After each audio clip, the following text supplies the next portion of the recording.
Hey, Mike, how's it going today? Good, Frank. Yes, Another transmission, another week. it is. Another week. It just continues. It never stops. We're always going to say another, another, and another. I like that. Yeah, it is. No stopping this. See where it Absolutely. takes us. Yeah. What are you feeling this week? Uh, what am I feeling? Let's talk about the concept of probability Okay. in the field of possibility. So it's because one day we'll step out of living life and not measuring it. But right now, the aspect in the physical world and how we live it, having some bit of measurement or um, signposts to let us know if we're doing is right as an indicator of not just how we feel, but on the outside world. So we like to have these verifications. So when I look at possibilities, infinite possibilities, and then the understanding of probability, this is the indication. All right, so we're going to dive into that. Awesome. And there's different ways of explaining it. So the way I'm going to look at probability is, and I'll use this analogy, I've used this before. So we know anything is possible, at least we hear that phrase. All right, but is it possible? Well, within the field of probability, it allows you to know how far or close you are to moving in this direction or achieving something. So it's almost like it's not necessarily reading the future, but it's very highly predictable in the field of probability. And what I mean is, I'll use an example. If I had a bird's eye view of I-8, which is a Interstate 8, it's in Arizona, and it goes into San Diego. And there was a car traveling about like 80 miles an hour heading west, and it was heading into Yuma, which is the last town in Phoenix.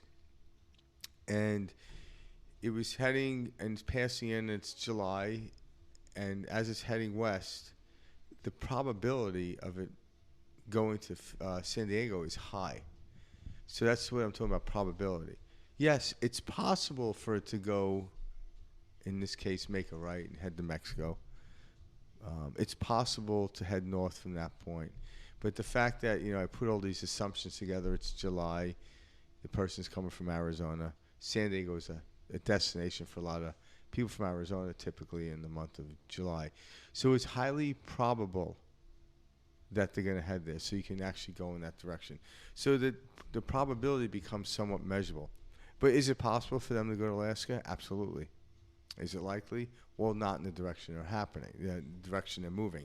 So you wouldn't lose as probability. So let's back this up. So someone asked me a question today in a scenario setting.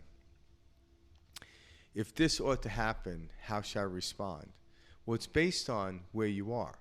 If you're upset, you're going to act up. You're going to act in that probability. So if I'm heading west on I-8 and passing Yuma, I'm most likely going to end up in San Diego. So I know what's going to happen. So when you're dealing with something, how do you want the outcome to turn out in your favor? Well, get to that frequency to where it's suitable. So step out of the place in where you're in to change the probability factor. Come into the infinite place of possibility. And this is what we're working towards. And this, like right now, we're conceptually talking about it, but one must practice it in order to know it. Just like I can talk about pizza all day long, but until you eat it, you won't be able to inject into the conversation about pizza. But once you do, now you have your viewpoint on how pizza tastes. And, I haven't really met anyone that doesn't like pizza. And this is why when we're, working with ourselves, not ourselves, the probability is high based on our level of perception and how we're, taking Perception is probability. Exactly. Yeah. And so when Frank and I bring up these concepts like you just mentioned, the probability of you experiencing something that you've deemed favorable or good when you're looking for good is very high. So why in our right minds would we ever search for something why would we ever expect to see a positive or preferential outcome if we're upset or in a stressed emotional state. Why? How could we ever expect to find what we're looking for? And to dial that back even further, what we're looking for, we already are. And so we're playing this cat and mouse, dog chasing its tail thing when we always have been looking for what we already have and already are. And so this idea of probability is very much so related to perception and attention and focus, because that's how we experience the world. Yeah, we came here to experience. We didn't come here to deny the world. Exactly. So, yeah. But it's weird when you, I don't want to say go numb, but when you let go of the probability of the experience and you experience the being, you see it from all angles. And you see, okay, I realize when I'm looking at a situation from this way, I'll experience it like that. And so you start to... you understand you're guiding your probability throughout the day. Yeah, and I think, too, it's like, I believe this. We've talked about this before, Mike and I, and I've heard other people talk about this. So I really haven't. This concept came to me, and I understand it, so the best way to explain it. So it's almost like when we get into this state, like I believe that we came here with a soul contract, just like an actor or an actress gets onto a set.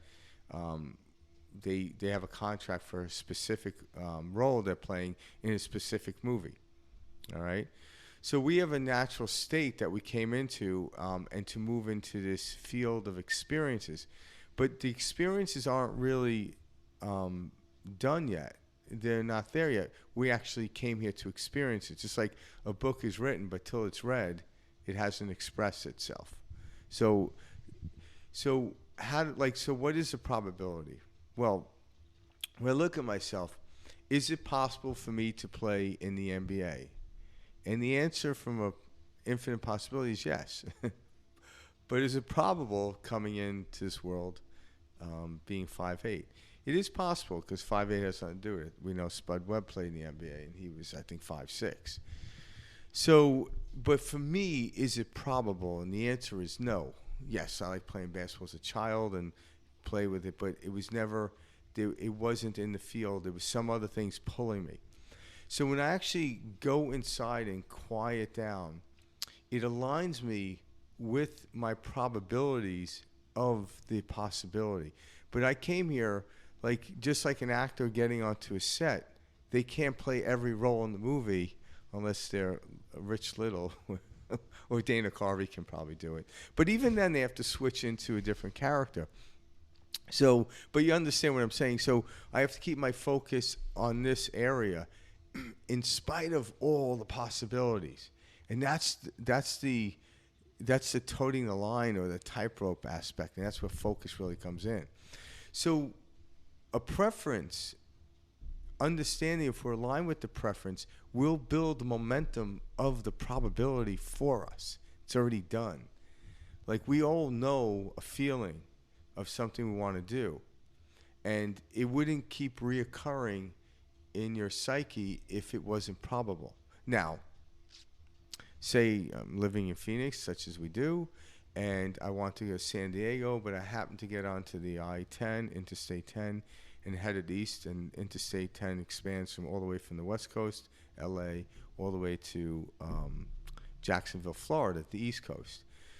So I can head east, and so assuming I'm moving away from the destination which I want to come from an easier way, easier preference, because literally I can go around the world and end up coming into San Diego, who's live on a round planet. But I'd definitely lose interest, focus. So I wouldn't do that.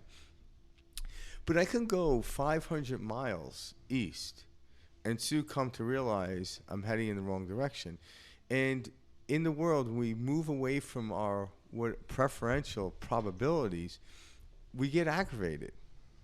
And we get so aggravated, we get so tired that you're going to pull the car over. And when you wake up and realize, my God, I'm 500 miles outside or away from the direction in which I started to go. If I just went west, I would have been there by now, right? But the second you notice that, that is enlightenment.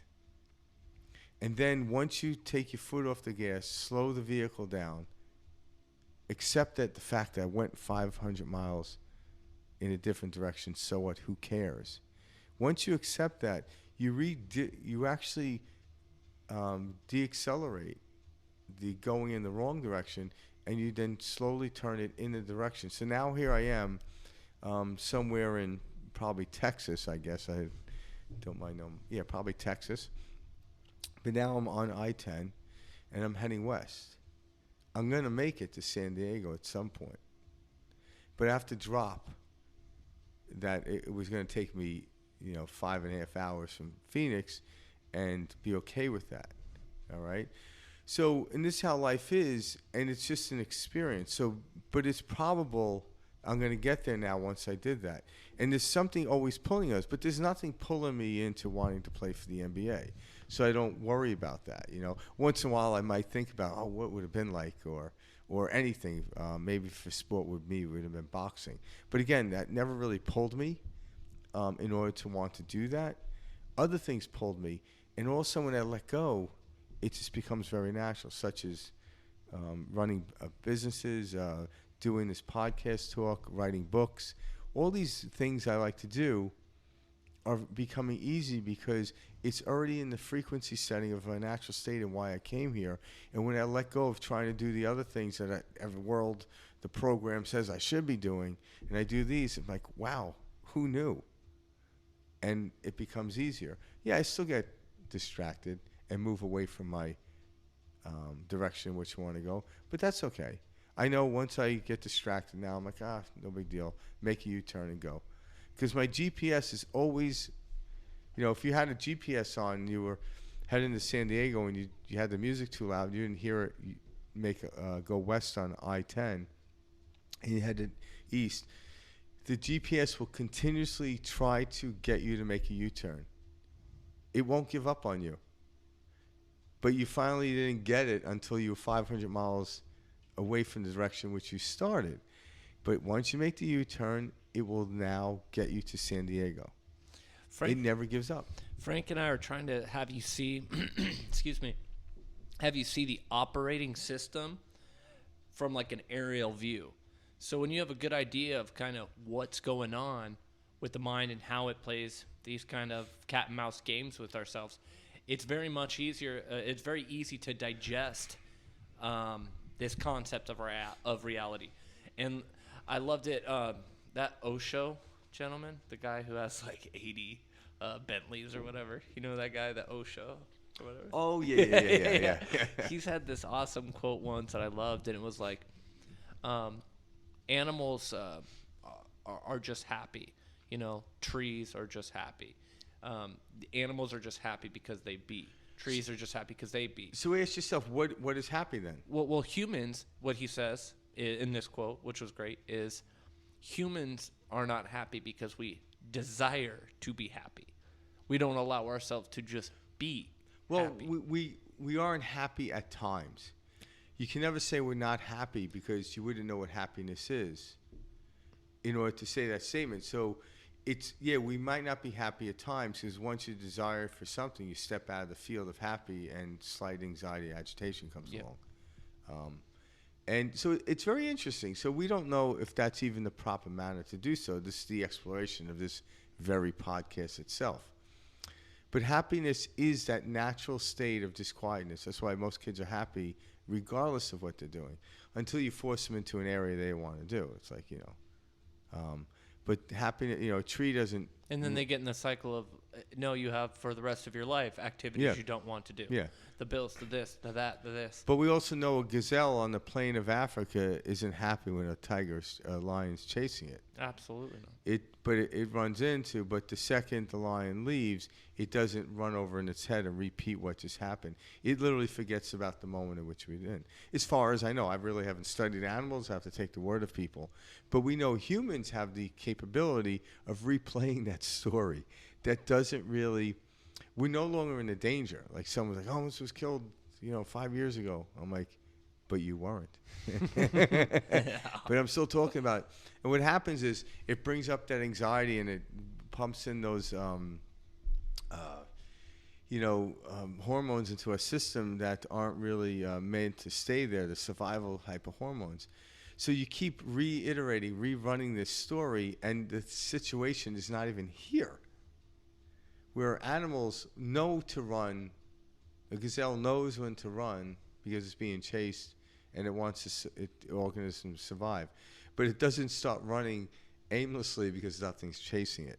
But humans, some reason, we have the capacity to do this. And for what reason? I don't know.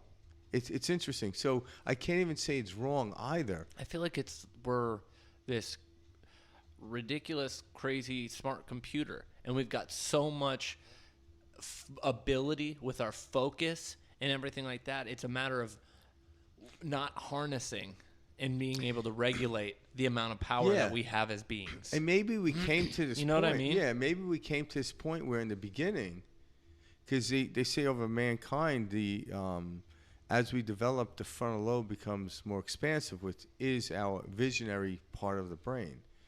So this is where the creativity comes from, the frontal lobe. So maybe it is the process of the story that's already been written for us to be in this state of survival, moving into creativity. So not to blame that we did it all wrong back then, but maybe this is this is part of the story, and we're waking up to it.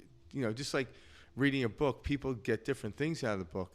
And I might read, say, Harry Potter and take the characters and the symbolization of it or the metaphors of it and look at it differently. And someone's like, oh, I didn't see it that way. But it doesn't mean mine's better than some. Or right. Yeah, well, yeah, exactly. There is no right or wrong. It's just I can read a book, you can read a book. Now, when I know there's no right or wrong, I can listen to, an 8th grader tell me, I'm like, oh, wow, I wouldn't look at it that way because I read it as an adult, not as a young student. But yet I can get something from that. When I think I know it all and don't listen, this is when I start to lose it. Because we're all always talking about one thing and one thing only. It's the unified field. I like how you brought up the fact that, I can get something from that. One thing that I've started to do kind of recently is I remember very much so thinking like, this movie isn't worth my time, or this book isn't worth my time. Dumb and Dumber was worth my time. You know what I mean? You just kind of, you're like, oh man, this isn't like, I'm wasting years of my life or whatever, an hour of my life, whatever. But nothing is a waste at all. Well, it's a perception. Yes, nothing is a waste. Yeah. Everything that comes into our reality is absolutely something not only that you can learn from, but it's a piece of you. And that's the fun and exciting part when you start to really see like, okay, I am interacting with my experiences. Yeah. And that's the duality, that's the director and the actor. Yep. It's also like the light, because where you focus that attention, and as you watch it come to life, and as you allow the action to be, it's so much fun, and it's so right, and you just enjoy starting to play along. Yeah, playing along is kind of another way, because while you're bringing that up, it made me think about this. So, in the other field of probability, is all humans are efficient. All right, so everyone wants to try to get from A to B as quick as possible. Some people might have to go to C to D to wrap around to B. It's no big deal. It depends where you're at. And what I mean by this is when you actually accept where you are, like we talk about things, is it possible for me to have a broken leg and just lay in bed and meditate or whatever and have it heal? And the answer is yes. But if you believe it's easier to go to the hospital and have a cast put on it and let it heal that way, by all means do that, because that is your probability.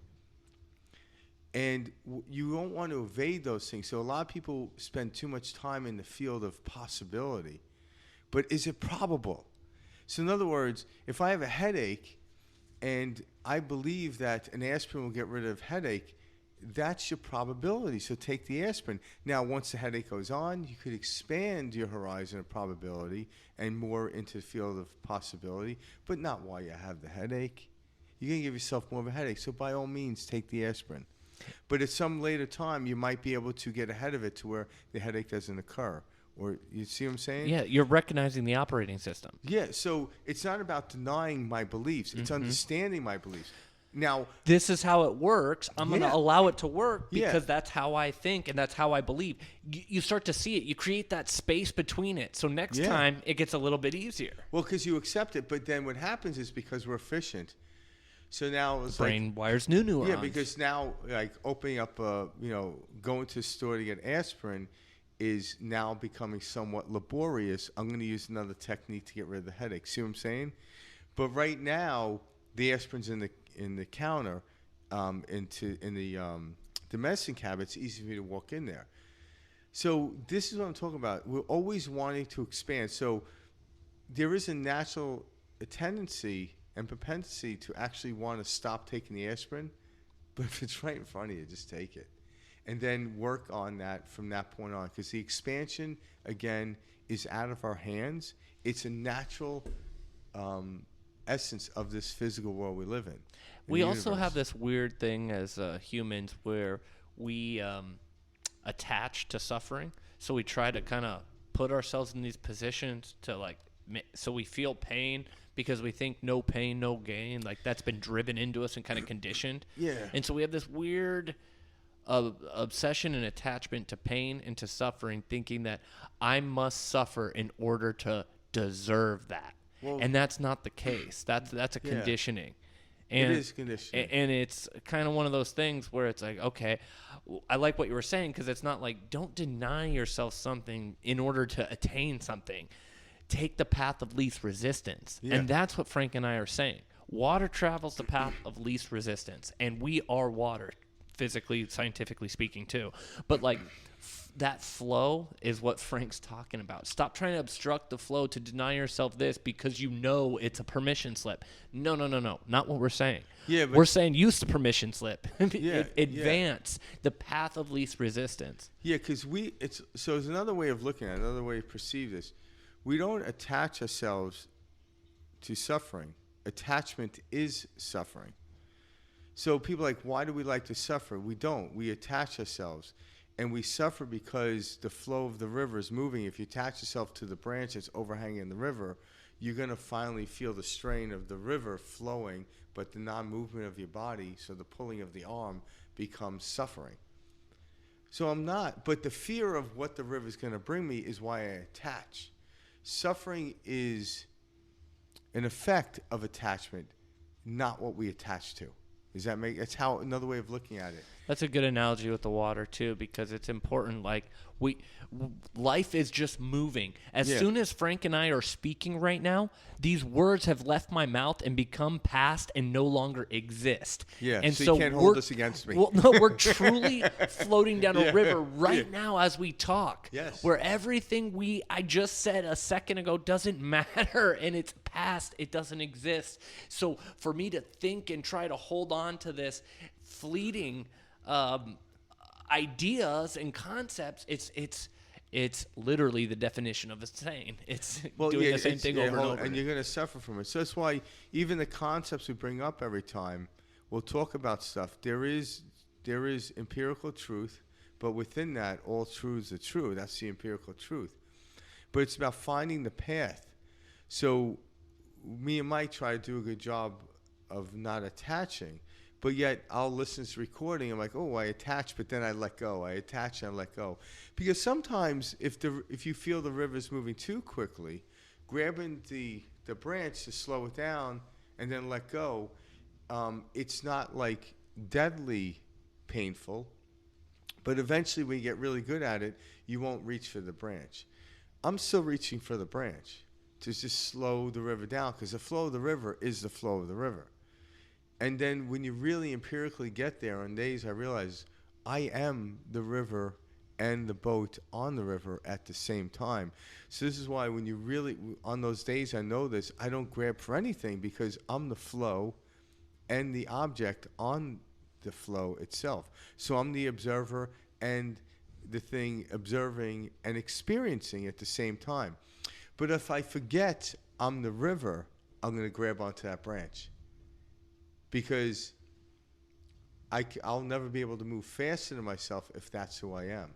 But I forget it all the time, and that's why I grab the branch. But once I grab the branch, feel attention, I'm like, well, what am I doing? The Tao describes wakes that me up. very well, like what Yeah. you were just talking about. It's very much so. You have the body, the physical body. Yeah. You have the energy, you know. Yeah, 'cause- And then you have I believe it's like body, energy, and mind. I want to say it is, but with all three working in tandem, like you're talking about, that flow. That's what we're talking about, and you can recognize. And it really is playing all roles. It's an illusion. Like I remember the first time I went to Disney World, and they had that Star Wars simulation. You go into it, and it doesn't move other than like back and forth.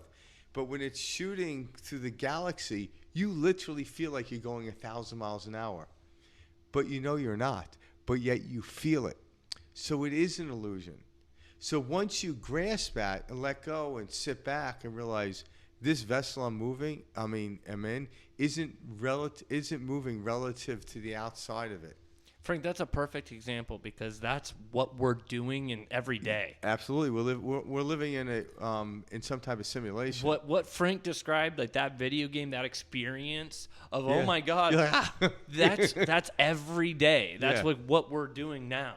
Yeah. Is I'm experiencing this, and we can take it really personally, which some people do, and that's where our problems come from. That's where disease comes from, Yeah. sickness, all that. You're taking something that is only solely an experience and making it personal and making it into an identity that you're trying to protect and carry with you, and it's impermanent and it's fleeting. Oh, that's a great example. And that's why because that's what we're going through. Yeah, and that's why from this point here, when you run into a problem, flip that problem becomes a solution. So there's no longer problems are no longer problematic. They're windows into the direction in which you want to come.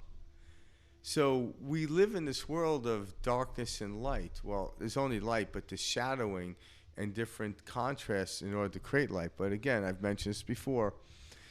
If we only had 100% light, you'd be blinded by the light. And then we need a certain amount of light in order to see. So if that light gets diminished so much, we can't see in the dark. So we need this contrast. We can't have 100% of light because then you're blinded. It's like police officer sticks a flashlight in front of your face for a reason because you can't see, and it enables you to do anything. But yet when you have the perfect amount of light being shadowed or cast by an object, creating a shadow, what we call contrast, that's what the physical world is made of. Now, in the rest of the universe, in the other dimensions, light is brighter in a sense.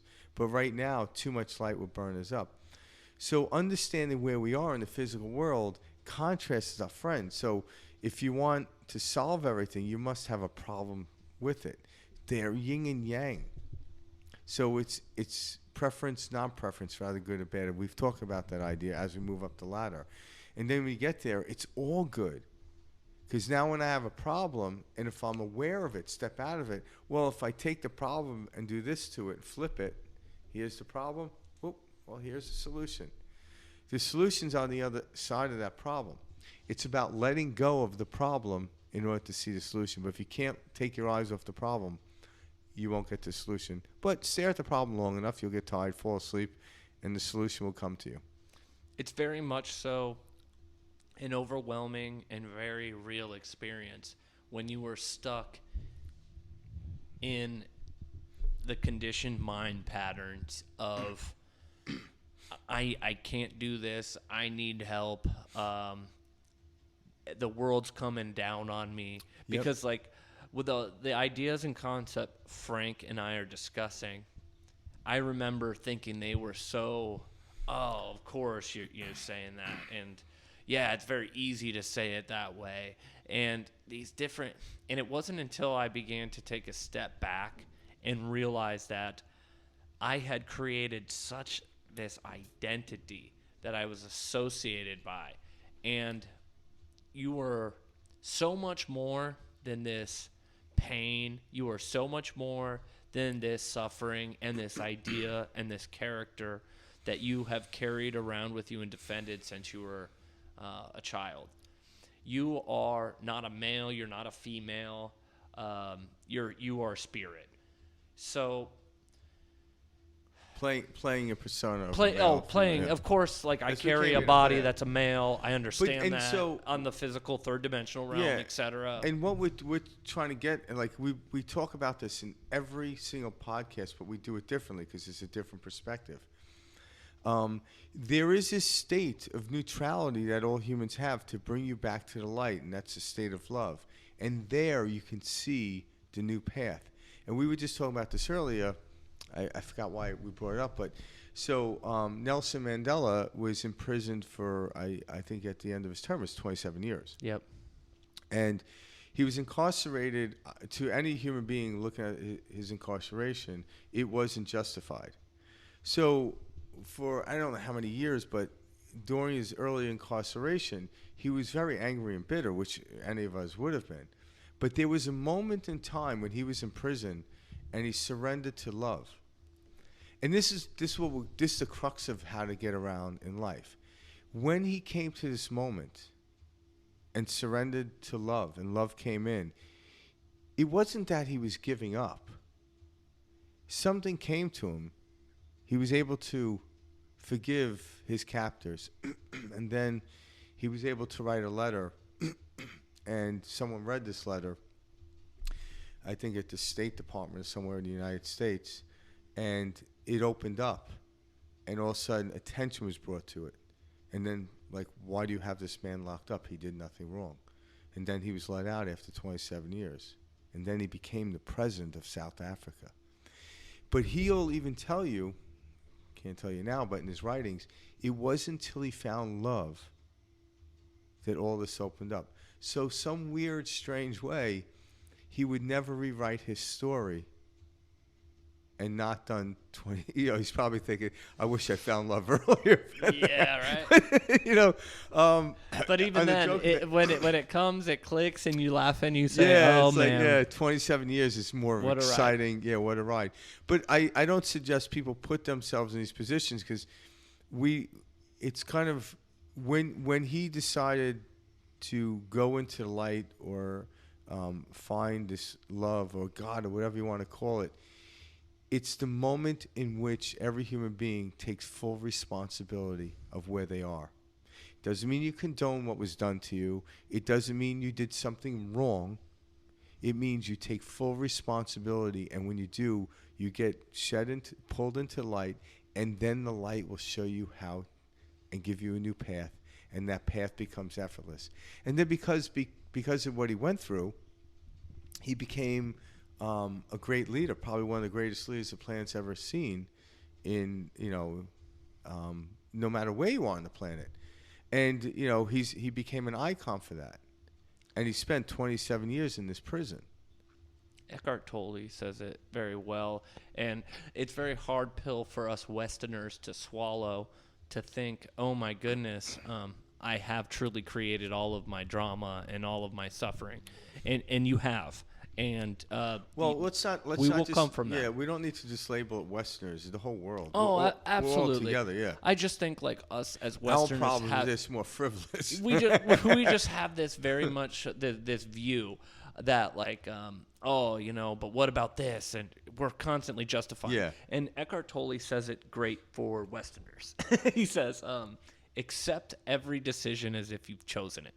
That's an easy way of saying the responsibility is and always has been yours. And so when you can accept every decision as if you have chosen it, and I really like that you also use the word forgiveness, because forgiveness is so important. You must forgive everyone. Yeah, don't be like a little... Everyone. Yeah, because there are people out there, and I used to do this. Because you're forgiving yourself. Yeah, and when I say there's people out there, I got to stop saying that because I only really know myself. And even that I don't really know, because it continues to shift and change. But I was that person where I'm like, fine, I'll take responsibility for this. But I wasn't really taking responsibility for it. I just wanted the conversation to end. Yep. But when I truly took responsibility, there wasn't any shame. It wasn't even any regret of what I've done. It's a whole different field. It's like, wow, oh my God. It was almost like I was, to some extent, holding on to that old way of suffering led me into the light. It was almost like in the physics, they call it the rubber band effect. If I pull myself really, really, really far into the dark and I let go, you're going to accelerate that much more. But once you understand this, you actually simply move towards the light. You don't need to accelerate by pulling into the dark. And that's the understanding now. Now I'm like the tortoise, just slowly moving towards the light. And I'm actually soaking up every experience, moving in the preferential direction. That's it. I no longer have to be like pulled into the dark to let go to the exhilaration. It's almost like, you ever driving on a road trip and you had to go to the bathroom and it says the next truck stop or restroom stop is 100 miles. You make it there, your freaking bladder's about to burst, and the second you're actually in the bathroom going, you're like, oh my God, the greatest feeling in the world, right? But you wouldn't repeat that. You wouldn't go and drink a gallon of water. Let's go drive another 500 miles. You wouldn't repeat that. Good point. You would now learn. But at that moment when you were relieving yourself like Austin Powers did when he was defrosted, there was this, oh my God, greatest feeling. But you wouldn't want to put yourself through that again. And this is where we become efficient human beings. You don't keep doing that. So you don't keep pulling yourself into the dark in order to accelerate further. There's much easier ways to accelerate further. Right. Yeah, exactly. But that's a good example. Yeah. Because that's true. Yeah.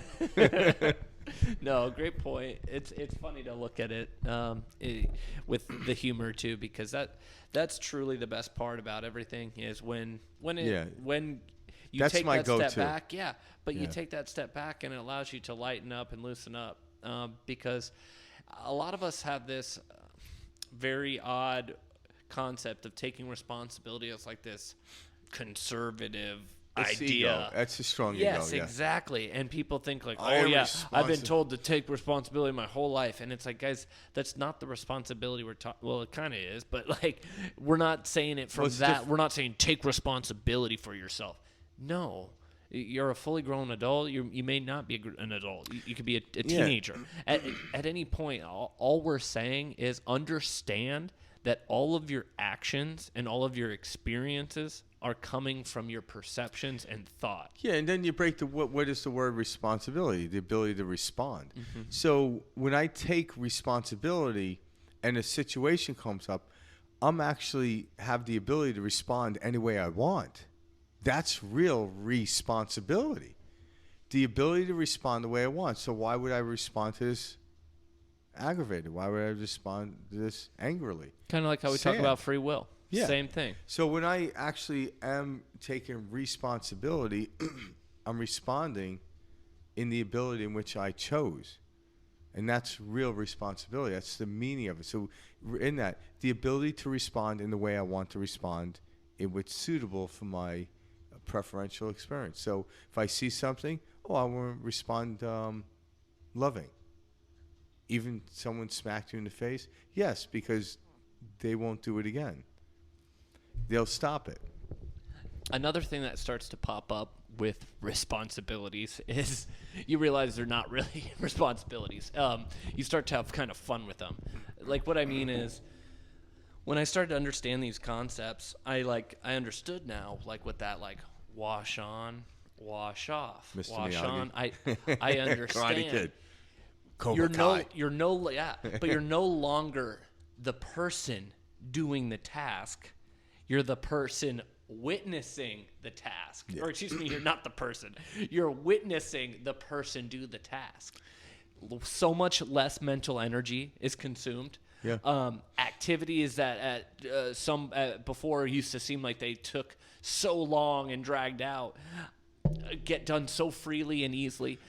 We're attaching ourselves to the idea of, I've hated doing this since I was a child. And so, of course, I'm going to hate doing it now. And we're attaching to the story. So when you stop doing activities as the person and you begin to do activities as the awareness, it's life-changing. Well, it's kind of what you said several transmissions ago. When you become enlightened or aware, you still get the water. You still I chop love that the quote. wood. It's exactly You still like that. do it, but you look at it differently. You're not trying to get exactly that. anywhere. You're not What trying was to get. It's I used to think I was enlightened because I went and I chopped the wood and I got the water. Or whatever. Yeah, but and it then was- I knew I was enlightened when I chopped the wood and I got the water. Or whatever. Because before it was this aggravating. It was this thing you did, and if I get enough water and chop enough wood, the sky will open up for me. No, the sky is actually always open, but in order to move along, you need water and wood. But you don't look at it as chores, just like I don't look at breathing as a chore or eating food as a chore. So somehow, and this goes back to what Our we talked about perception. last time. Why do we think this way? Because, well, okay, someone led me to believe what I do makes me happy. So when I was taught this as a young child, playing at the playground freely made me happy. So when you're making me wax the car, I'm not playing on the playground. So I don't want to wax the car. But then you ask yourself, what were you doing on the playground? I was digging in the sandbox. Well, that sounds like work. I was swinging on a swing. Well, that's momentum. That's energy. You're doing energy. So once we attach, the reason you don't want to wax the car or chop the wood to get the water is because you think you'd rather be doing something else because it brings you happiness, and nothing brings you happiness outside of you other than the stabilization of going in, and then happiness is who we are. we're trying to get you to And see then the when you operating wax system. the car, wax on, wax off, Yep. you enjoy everything. Getting the wood, chopping it, and you still enjoy getting on the swing, going to the beach, doing all that stuff. I'm not saying to do that, but those are just expressions. So if you get into a state of happiness and wax the car, you're going to have a shiny car. If you don't, you're going to have white streaks all over it. And you're going to have to do it. Yeah, going through your day. Yeah, what the No, hell? but that's it. Yeah. And like that's everything that we've talked about. That what we really are getting at, which Yeah. is how you look at things, will always determine how they shake out. Yeah, it's true. You know. So that's taking this on to consideration, your perspective. You're always expanding. So therefore, in expansion, you're always becoming efficient. In order to allow efficiency, you just have to let go of the old modality. But when you're ready, you'll know when you're ready. We all know when. I should never interfere with somebody else's path, because I know I would get aggravated if someone tried to interfere and tell me what I should be doing. Now, when people try to tell me what to do, I understand it. I don't get upset at them. I don't get upset at the situation because I used to do that. So now I just sit back and listen, and I'll be like, I see your point. Path of least resistance. Yeah, and then I refrain from trying to give advice. Even when people ask me advice, I try to, well, how would you handle it? And that could be to some people it could be rather annoying. But the thing is, I don't know. Like, I don't know what advice I'm going to have for myself tomorrow. It will just show up. But there are times when I fall into that and I forget, and I give advice, and I'm like, oh, I'm sorry, don't listen to me. I'm just going to get you messed up because that's my ego talking. So I'm not free of this. But now when I'm doing it, I instantly recognize it, and I take that problem, flip it. Oh, there's a solution. And what's the solution? It's just letting go. Bless you, Mike. Thank you. Sorry about that. You don't know to be sorry. In the middle of a transmission. Yeah, this is what life is. Right? We're recording life. I like that. We're recording while the river is flowing. That's it. We're not like, we never edited at all. No. Yeah. I don't know how, that's why. I simply don't know how to edit We the think technology. it's important to put up as raw as possible. Cut, let's start from the beginning, Mike. You sneeze halfway What through are we going to talk about today? Let's Why did you check sneeze towards the end of our thing? syllabus. All right. We got a little off track here, so we're going to We got to delete redo this. this whole thing. See, But because that's how people think life is. You know, that it's like No. this type of thing. That's picture perfect. You Yeah. know, that's why we watch these shows on TV. We get these movies and all the Instagram, social media, Facebook, all this stuff where we see people posting these 4-second clips of their day, and that's defining who they are, and it's laughable. We are truly trying to create this little avatar being identity through social media. Yeah. And we feel so addicted to it, and we feel like we must do this in order to accomplish this. But I and believe, these are all games in the mind that we yeah, play. and I believe like as things become more abundant in that area, like so you had like Facebook, and then you had Instagram, and now you have TikTok, right? Yeah. The reason these are rapidly growing is to allow, because if it's going to go, it's going to be really fast. No one's going to be able to hold on anymore. So when I look at it, the universe is always and forever moving us in the direction of preferential experience. And if you're holding on to the branch, the river's like, I'm just going to move quicker, because eventually you're going to have to let go. So you're starting to see people, I don't watch the news anymore. I'm not on Facebook anymore. Why? Because they had to let go of it. Now, again, there's nothing wrong with looking at it, but don't attach to it. All right? Is your life here on the screen, or is it out there? There's nothing wrong with it, but the attachment to it is the suffering. Again, Facebook isn't suffering. The attachment to Facebook's suffering. Absolutely. TikTok isn't the problem. The attachment to TikTok. I'm glad you said that, because we're all running around saying, no, that's the problem. No, that's it's the not the problem. problem. And Frank is right. It's always the attachment. It's the attachment. Always. Yeah, because people are trying to get rid of Facebook to TikTok. I'm like, that's just absurd. Don't get rid Exactly. of it. They're Just- great tools. Yeah, they're great for what they are. But I don't attach myself to it. Just like I don't attach myself to a horse and buggy when Ford came out with the Model T, although I wasn't around, obviously. But you see what I'm saying? But the horse and buggy still exists, but I don't take it to use it for my daily modality of transportation. But, when I go to New York, I like to take it around Central Park every once in a while. And that's fun. It's nice knowing it's still there. I'm sure the Amish are glad it's still here. Seriously. It's their still form of modality of transportation. But I don't ever want to try to get rid of anything. The reason being is you can't. We live in an inclusive universe. Everything's included. So what I do is detach from things. And when I do, I get to see the whole river as I'm moving down it. And what I'm seeing is the banks moving. But if I hold on to it, all I'm seeing is water moving, and I'm seeing the same bank that I've been looking out as long as I've been holding on to that.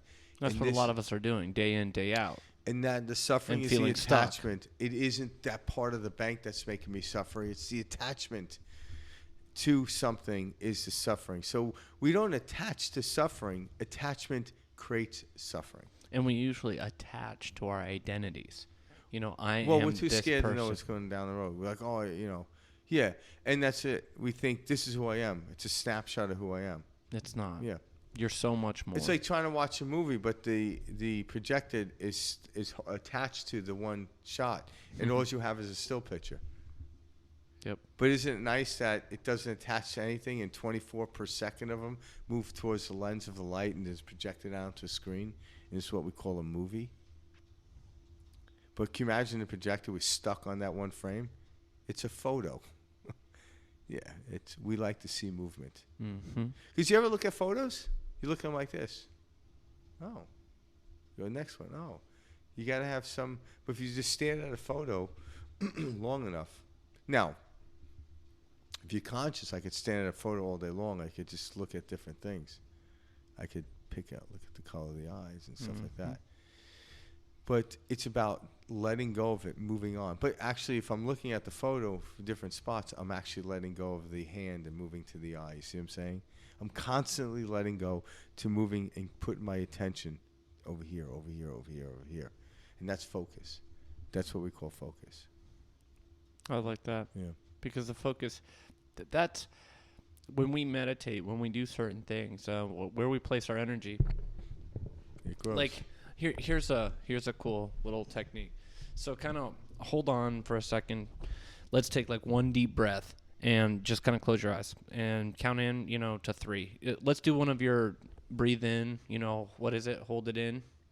So like just Just do squeeze it. one kind of breath, and then Yeah. I'll kind of jump in real quick. You know what I mean?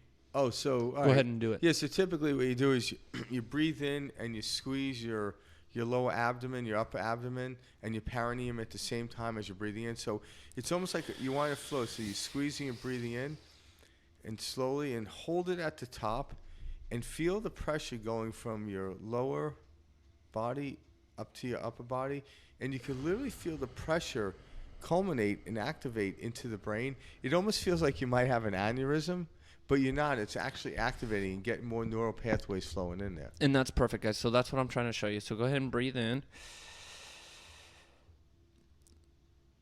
Now direct your attention onto your right hand. Without having your eyes open, how can you tell you have a right hand? Can you kind of feel like that warmth? Almost a pulsation, like a pulsating. Now focus your attention onto your left hand. Do you feel it? Pull away and focus on the left. Okay, kind of shake them out. So that feeling is what we're doing with our Directing focus energy. throughout the day. Yeah. We just watched and felt, and those at home, from that right hand to the left hand. That's something we can also do with any type of situation. So when we're feeling kind of that angst, that stress, that strife, pause for a second and refocus that energy. And that is going to increase the probability of the outcome you're looking for. Yeah, and kind of like what preceded Mike telling us to focus on the right hand, left hand, what preceded that was going inward and close your eyes. And as we do that, we shut out the outside world. So we got closer into what we call a neutral state. And then it was easier to feel Transfer the the right energy. hand. Yeah. So the more neutral we get, the more energy we can actually direct. And that focus, that energy. And actually, the great thing is I have this a lot of times now. So I can move through my day in this meditative state. I don't need to close my eyes. When I get caught up in stuff and forget and I grab onto the branch, so to speak, that's when I close my eyes, sit in the corner, and breathe. So that modality of meditation helps me get back there. But once I get there, I want to maintain that throughout the day. So when I see something that way, like a year ago, would aggravate me, I don't let it aggravate me anymore. It just goes right by me. If it aggravates me, I go within, breathe, I forget about the situation altogether, and I feel again, all of a sudden now I'm in a neutral state. The thing, I see it, it no longer aggravates me. Not because I changed my conception of it, because I was in the state of love where nothing aggravates me. So I don't want to put words in Frank's mouth, but I think I know Go what right you're ahead. describing. Well, I think I know what you're describing. I try to do this as well. When he says his meditation with eyes wide open, Frank is actively engaged with what his experience is, but he is no longer attaching to thought. He can recognize the thought, circling around him, etc., but he's not attaching onto those thoughts. That's that eyes open meditation. Yeah. You can move and be very interactive with your environment, the experience, without attaching a meaning to it, and it's allowing everything to be as it is. Yeah, and what we're talking about attachment, we're talking about the non-preferential emotions such as anxiety and fear, where I can stay in this state of peace and love and joy regardless of what's happening around me. And that's when you actually become a master and own the world. And you can only do that from the present moment, because in the present moment, you have no past to even draw a negative affiliation to anything from. You've never experienced this before, so how can you even know you should be upset, right? So when you actually become fully present, you detach from any affiliation, from any story, and that would not upset you. In this state of pure love, you're not getting upset. It's when you attach to something, then you want to blame that for the attachment and the pulling, but that's not it. Because we know this, like, I've been there where, like, I was hungry, and all of a sudden I'm starving and, looking for some food, and someone's asking me a million questions. I'm like, let me detach from this hunger feeling and in the physical world, by me grabbing a sandwich and eating it, will allow me to do that. Now, the truth is, I used that placebo, that modality of eating the sandwich, and then said, sorry, I was hungry, but now I'm feeling better. That was literally a placebo, but nonetheless, path of least resistance, I could have closed my eyes and meditated or ate the sandwich and looked normal and then felt good. And some, oh, my blood sugar went up. Again, that's just another placebo, another way of looking at it. And I'm not knocking it. No, of course not. Because the experience of the sandwich and watch it turn around. But then I've been in times where I was hungry and aggravated, but there wasn't a sandwich in sight. But I also knew I don't want to get upset at this person. And I listened to him, and all of a sudden the hunger went away. I came into this euphoric place. I didn't need the sandwich. Just like directing the energy. Yeah. Yeah, I did it. But like early on, the sandwich was needed. So now I carry sandwiches. So now I always have a lunchbox. Get your sandwich here. I got a lunchbox. Seriously, though. That's a good perspective shift. There you go. All right, guys. Thanks for joining us tonight, guys. We'll see you next week.